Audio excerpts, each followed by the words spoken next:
e agentes pastorais. Preparemos então para ouvir as palavras do Santo Padre.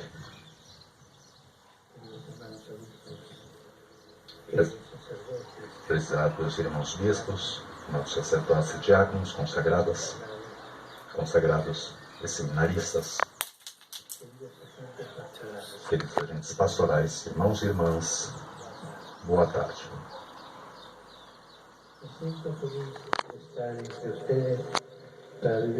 Estou feliz de me encontrar no meio de vós, não só para viver juntamente com muitos jovens a Jornada Mundial da Juventude, mas também para partilhar o vosso caminho eclesial,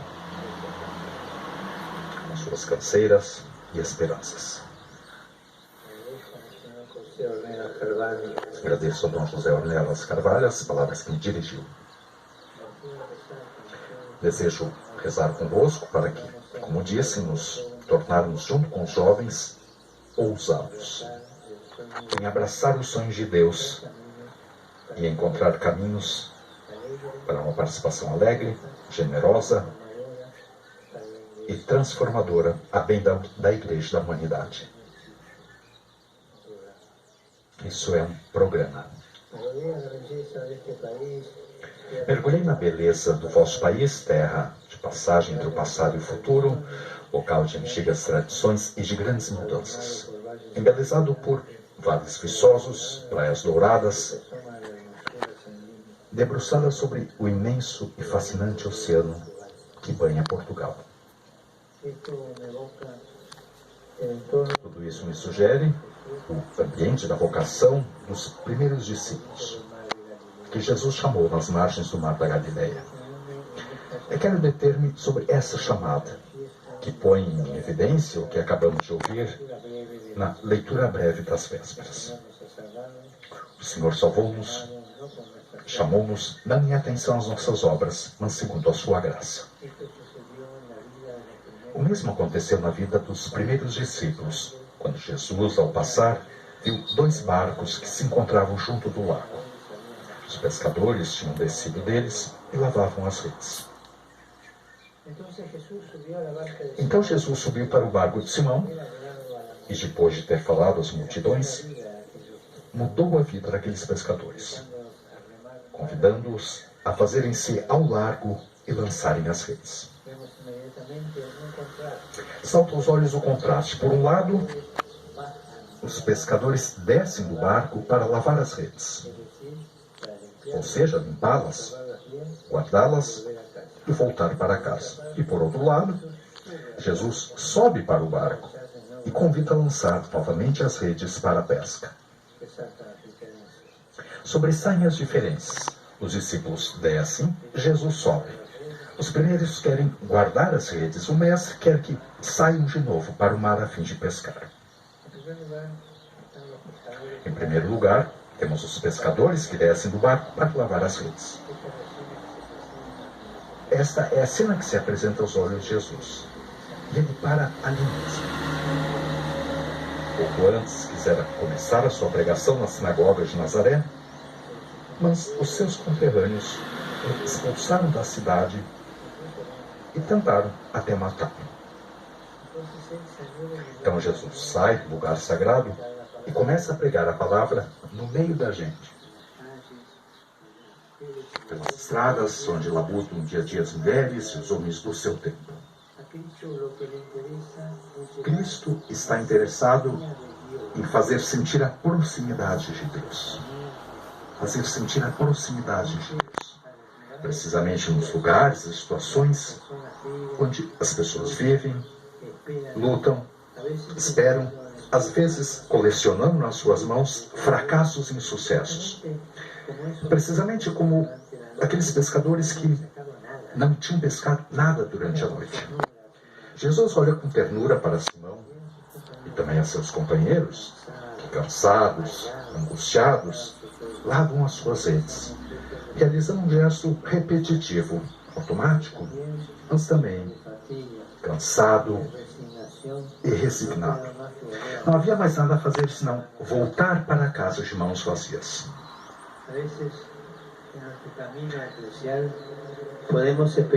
Às vezes podemos sentir um cansaço semelhante no nosso caminho eclesial. Cansaço.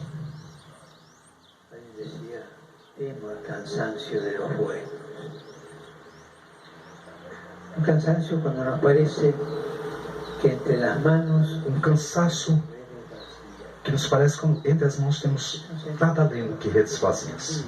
Trata-se de um sentimento bastante difundido nos países de antiga tradição cristã, atravessados por muitas mudanças sociais e culturais e cada vez mais marcados pelo secularismo, pela indiferença para com Deus e por um progressivo afastamento da prática da fé.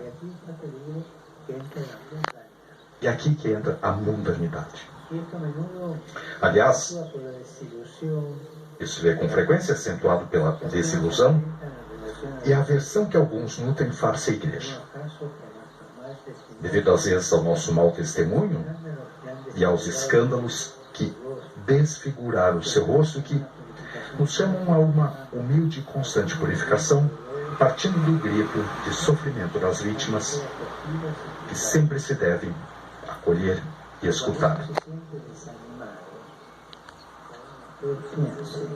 O risco, porém, quando nos sentimos animados, cada um de vocês sente quando sentiu desânimo.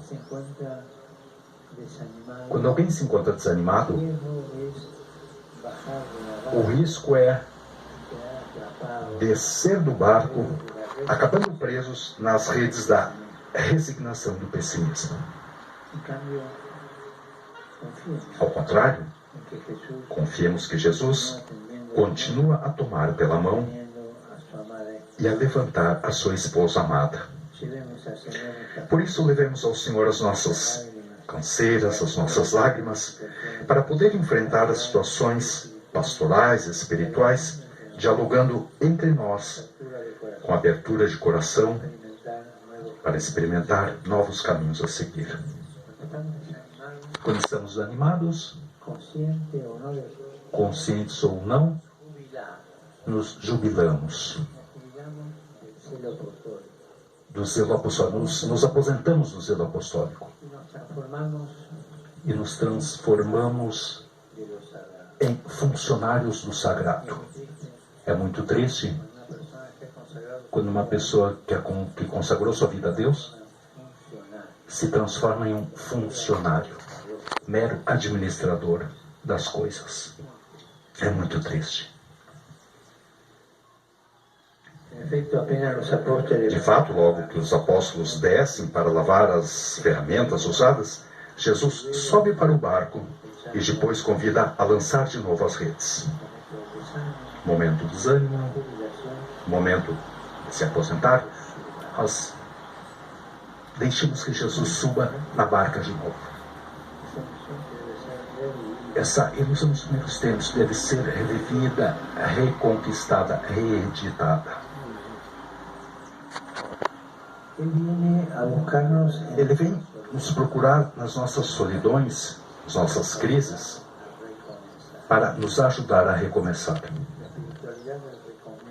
A espiritualidade do recomeço. Não tem medo, assim é a vida. Cai e recomeça. Cair e recomeçar. Se aborrecer e receber de novo alegria. Receber das mãos de Jesus.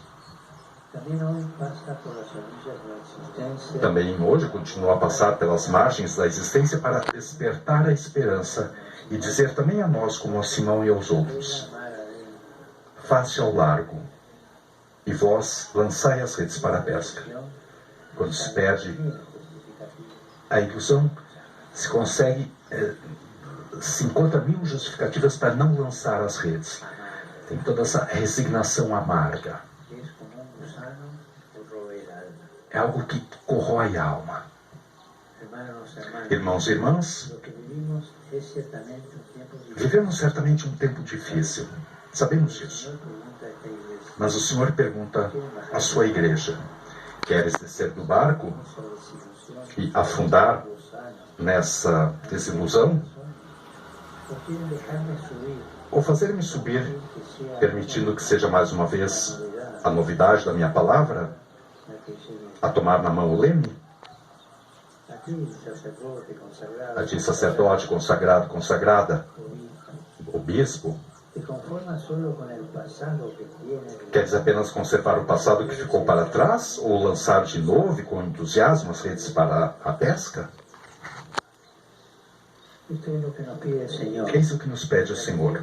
La inquietud por el Evangelio. Despertar a ânsia, inquietação pelo Evangelho. Se alguém vai se acostumando, vai levando, e a missão se transforma numa espécie de emprego. É um momento de dar lugar a esse segundo chamado de Jesus. Nos chama para continuar a caminhar, para voltarmos a caminhar. Não é uma ilusão esse chamado, esse segundo chamado de Jesus, ele que bate a porta. E essa, podemos dizer, é a ânsia boa que, quando nos deixamos seduzir pelo segundo chamado de Jesus. Essa é a ânsia boa que nos comunica, que a imensidão do oceano faz a vocês, comunica a vocês, portugueses. Fazer-se ao largo, não para conquistar o mundo, para pescar bacalhaus, mas para alegrar com a consolação e alegria do Evangelho. Sob esse ponto de vista, podemos ler as palavras do nosso grande missionário, Padre Antônio Vieira, chamado Pai Açu, Pai Grande.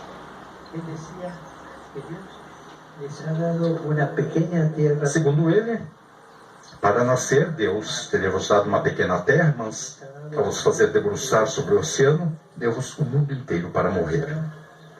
Para nascer, pequena terra. Para morrer, toda a terra. Para nascer, Portugal. Para morrer, o mundo. Assim dizia o Padre. Somos chamados a lançar de novo as redes e abraçar o mundo com a esperança do Evangelho. Isso somos chamados. Não é momento de parar e desistir. Não é tempo de atracar o barco à margem, nem de olhar para trás. Não devemos escapar desse tempo, só porque nos mete medo, para nos refugiarmos em formas e estilos do passado. Não. Este é o tempo da graça que o Senhor nos concede para nos aventurarmos no mar da evangelização e da missão. Mas para o conseguir, precisamos também tomar decisões. Eu quero indicar 3 decisões inspiradas no Evangelho. Em primeiro lugar, fazer-se ao largo. Não ser pusilánimes. Navegar mar adentro, fazer-se ao largo, para lançar novamente as redes ao mar, justamente que é preciso sair da margem das desilusões e do imobilismo. Afastar-se daquela tristeza melosa e daquele cinismo irônico que tantas vezes nos assaltam a vida das dificuldades. Examinemos a consciência sobre tristeza melosa e cinismo irônico. Examinemos a consciência em relação a isso. Recuperar a ilusão, a segunda chamada, uma ilusão madura que vem dos fracassos. Não é fácil recuperar essa ilusão adulta. Mas temos de o fazer para passar do derrotismo à fé, como Simão, que apesar de ter trabalhado em vão toda a noite, conclui: porque tu dizes, lançarei as redes. Mas para nos fiarmos dia a dia no Senhor e na sua palavra, não bastam palavras, é necessária muita oração.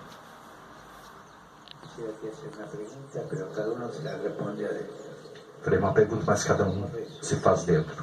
Como eu rezo? Como um louro, blá blá blá blá blá, ou dormindo, fazendo a siesta na frente do sacrário, porque eu não sei como falar com o Senhor? Rezo Como eu rezo? Apenas na adoração, somente diante do Senhor, é que encontramos o gosto e a paixão pela evangelização. Curiosamente, a oração de adoração. Perdemos isso, a perdemos. Todos, sacerdotes, bispos, consagrados, consagradas, leigos, têm que recuperar isso. Esse estar em silêncio diante do Senhor. Madre Teresa, envolvida em tantas coisas da vida, nunca deixou a adoração.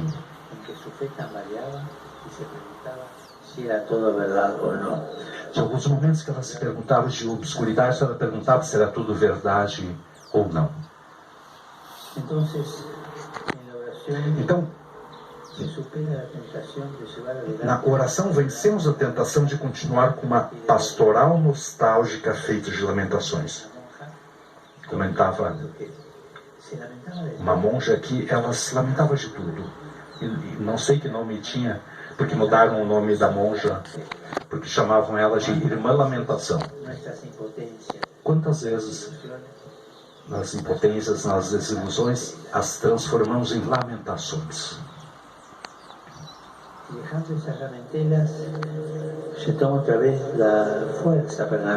deixando essas lamentações, ganhamos coragem novamente para nos fazermos ao largo sem ideologias, nem mundanismos. Mundanismo espiritual que nos coloca o clericalismo não só dos padres, esse clericalismo que nos arruína.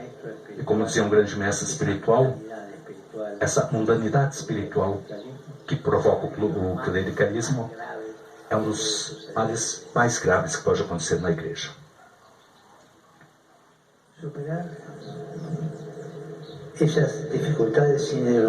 Superar essas dificuldades sem ideologias nem mundanismos, animados por um único desejo: que o Evangelho chegue a todos. Vocês têm muitos exemplos?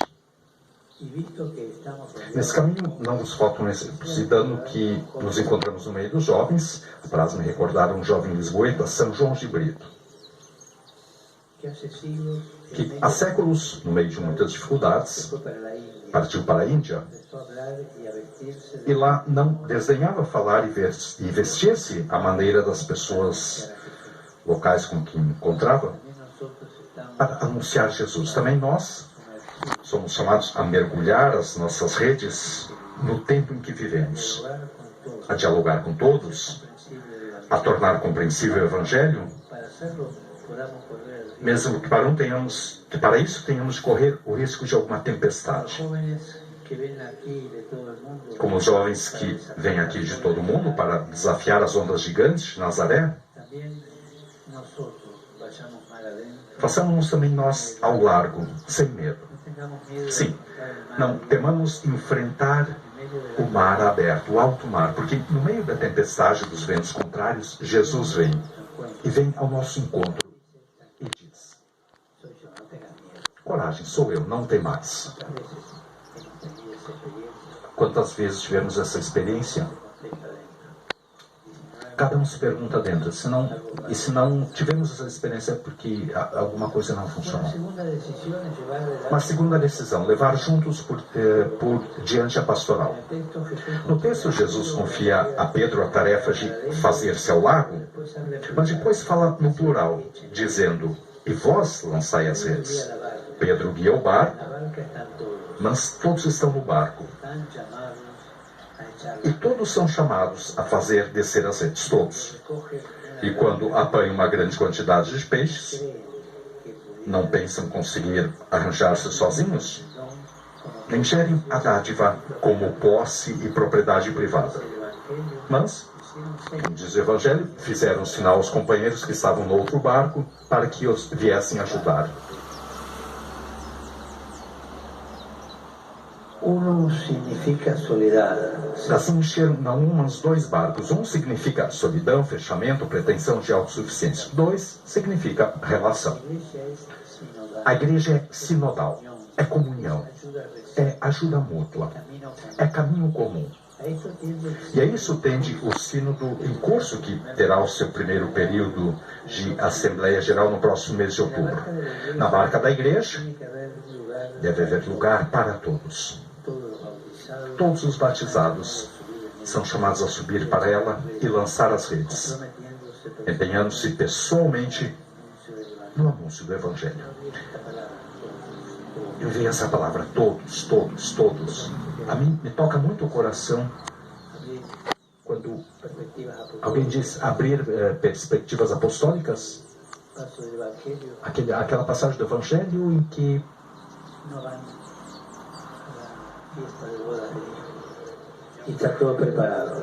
na festa das bodas está tudo preparado. E o Senhor da festa diz: vá aos confins e traga a todos, todos. Doentes, bons, pequenos, grandes, bons e pecadores, todos. Que a igreja não seja uma aduana que seleciona, mas todos, com seus pecados,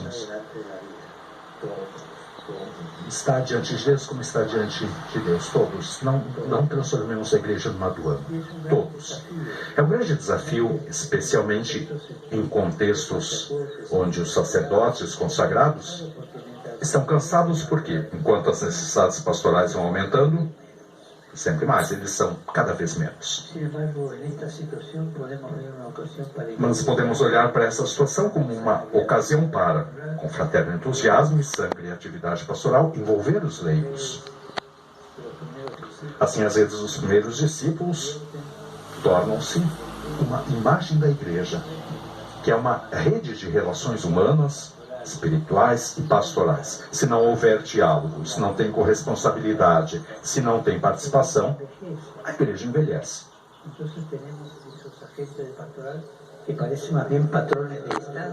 Então temos muitas vezes alguns agentes pastorais que parecem mais patrões de instância e não coordenadores de grupos de igreja. A igreja envelhece.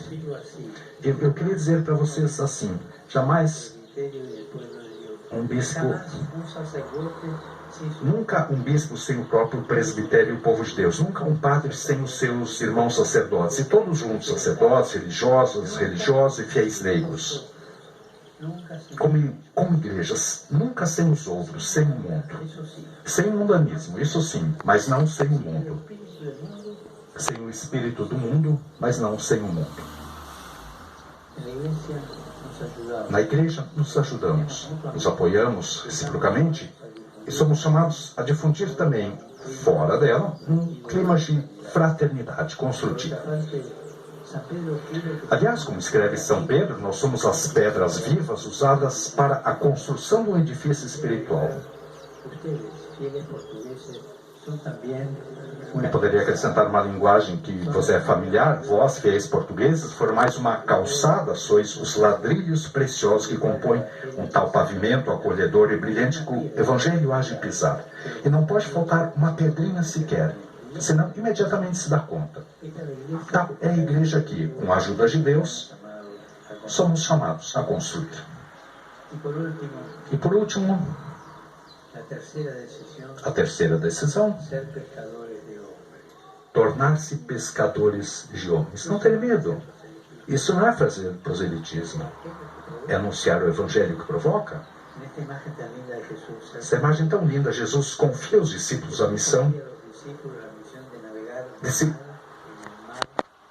fazerem ao largo no mar do mundo.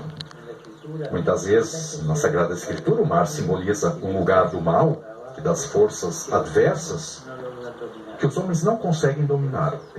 Por isso, pescar as pessoas e tirá-las para fora da água significa ajudá-las a voltar, a subir de onde afundar, salvá-las do mal que ameaça afogá-las, ressuscitá-las de todas as formas de morte. Porém, isso sem proselitismo, mas com amor. E um dos sinais de alguns movimentos eclesiais que estão dando mal é o proselitismo.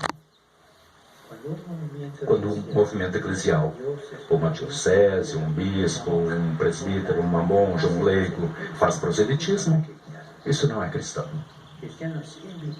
Cristão é convidar, acolher, ajudar, porém sem proselitismo. O Evangelho, em efeito, é um anúncio de vida no mar da morte. Com efeito, o Evangelho é um anúncio de vida no mar da morte, é um anúncio de liberdade das voragens da escravidão, é um anúncio de luz no abismo das trevas. Como afirma Santo Ambrósio, os instrumentos da pesca apostólica são como as redes. De fato, as redes não fazem morrer quem fica preso nelas, mas conservam-o em vida, arrastam dos abismos para a luz. Não faltam abismos na sociedade atual, inclusive aqui em Portugal, em toda parte. Prova-se a sensação de que tenha diminuído o entusiasmo, a coragem de sonhar, falta a força para enfrentar os desafios, a confiança no futuro. Entretanto, vamos navegando nas incertezas, na precariedade econômica, na pobreza de amizade social, na falta de esperança. A nós, como igreja,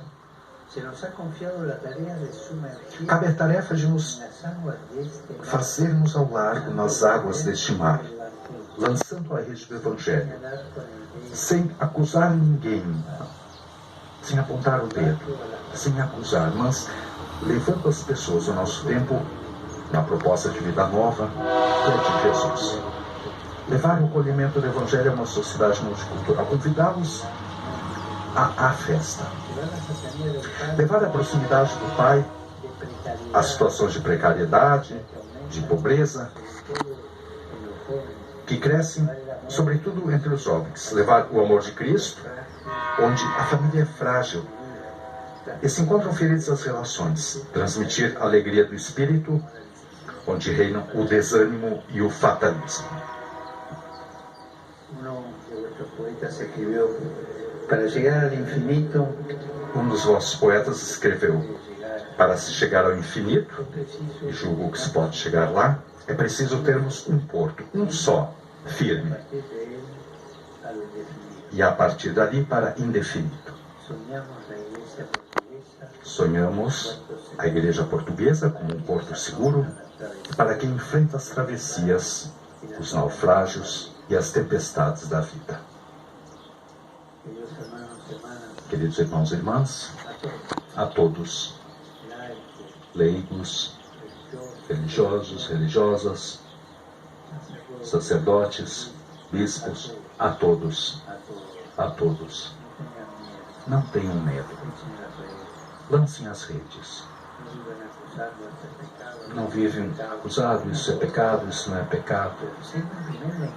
Sintam primeiro o convite de Jesus, e depois vem o arrependimento, depois vem a proximidade de Jesus. Por favor, não convertam a igreja numa aduana.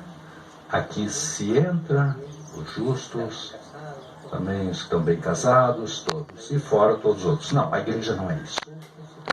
Justos e pecadores, bons e maus, todos. E depois que o Senhor nos ajude a arrumar tudo isso, mas todos. De coração vos agradeço, irmãos e irmãs, a atenção prestada. Agradeço tudo o que fazeis, sobretudo o vosso exemplo escondido e a constância. Esse levantar-se todos os dias para começar de novo ou para continuar aquilo que se começou. Como dizem vocês, muito obrigado por aquilo que fazem.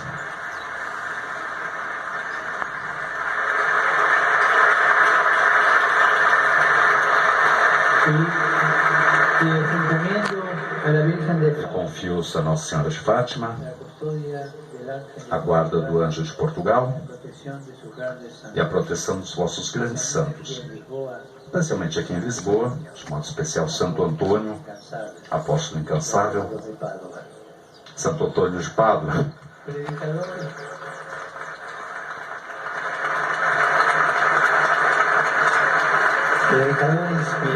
pregador inspirado, discípulo do Evangelho, atento aos males da sociedade e cheio de compaixão pelos pobres. Santo Antônio interceda por vocês e você, alegria de uma nova pesca milagrosa. E por favor, não se esqueçam de rezar por mim.